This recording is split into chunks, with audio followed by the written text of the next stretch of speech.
Hi guys, ako pala si Charlie. Ngayong video naman guys, tuturuan ko kayo kung paano ba mag-download ng AMD support or Adrenalin para sa ating mga processor. Napakadali lang nitong i-install guys. At isa pa, makakatulong ito upang mapabilis ang paggamit natin sa mga unit upang hindi mag-lag ang games na nilalaro natin. Pero bago ang lahat, kung hindi ka pa nakapag-subscribe sa channel ko, mag-subscribe ka na. And pakilike na rin ang video na to guys. So tara guys, simulan natin.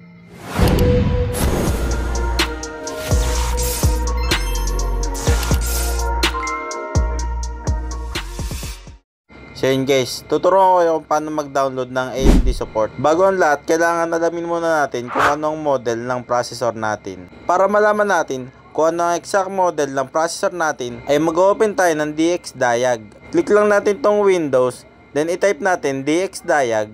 Then kapag lumabas yan DXDiag, i-click lang natin to guys. Makikita nyo na dyan guys kung ano ang model ng processor ninyo. Sa akin ay AMD Ryzen 5 Pro 4650G with Radeon Graphics. Mamaya ihanapin natin yan sa AMD support website. Next naman natin, ipupunta tayo sa website ng AMD support. Mag-open muna tayo ng Google Chrome. Then i-type natin AMD support. Then next, click natin tong drivers and support for processor and graphics. Then mapupunta kayo sa website dito ng AMD. Scroll down nyo lang. Then punta kayo dito sa browse product. Click nyo tong processor. Then hanapin nyo dyan yung model ng processor ninyo. Sa akin, ang gamit kong processor ay AMD Ryzen 5 Pro 4650G.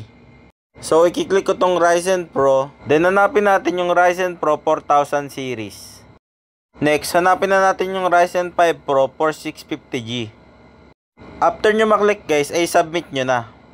Then i-click nyo dito guys kung anong Windows ang gamit ninyo. Sa akin ay Windows 10. After nyan guys, ay may lalabas dyan na download. Click nyo lang to. And guys, na-download na natin siya. Antayin lang natin to na matapos. Then i-install na natin ang AMD support. Fast forward ko na lang guys. Yan guys, okay na yung download natin. Click lang natin tong folder. Then i-install natin tong AMD support.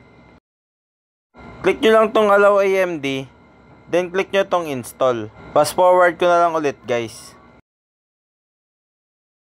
After nyan guys, ay click nyo tong finish. Yan guys, okay na. May AMD software na ang PC natin. Kayo na lang bahala kumapa ng mga settings nito. Madali lang naman ayusin ang settings nito. Yun lang guys, sana may natutunan kayo sa video ngayon. So yun guys, ganun lang kadali mag-install ng AMD support or Adrenalin para sa ating mga processor. Kung may katanungan pa kayo guys, ay mag-comment na lang kayo sa ibaba. At sasagutin ko ang lahat ng yan. Sana ay may natutunan kayo sa video ngayon. And kung nagustuhan nyo itong video na to, ay pakilike na lang ng video na to. At pakisubscribe na rin ng channel ko guys, para mas ganahan pa ako gumawa ng mga ganitong content. Yun lang guys, hanggang sa muli. Bye bye!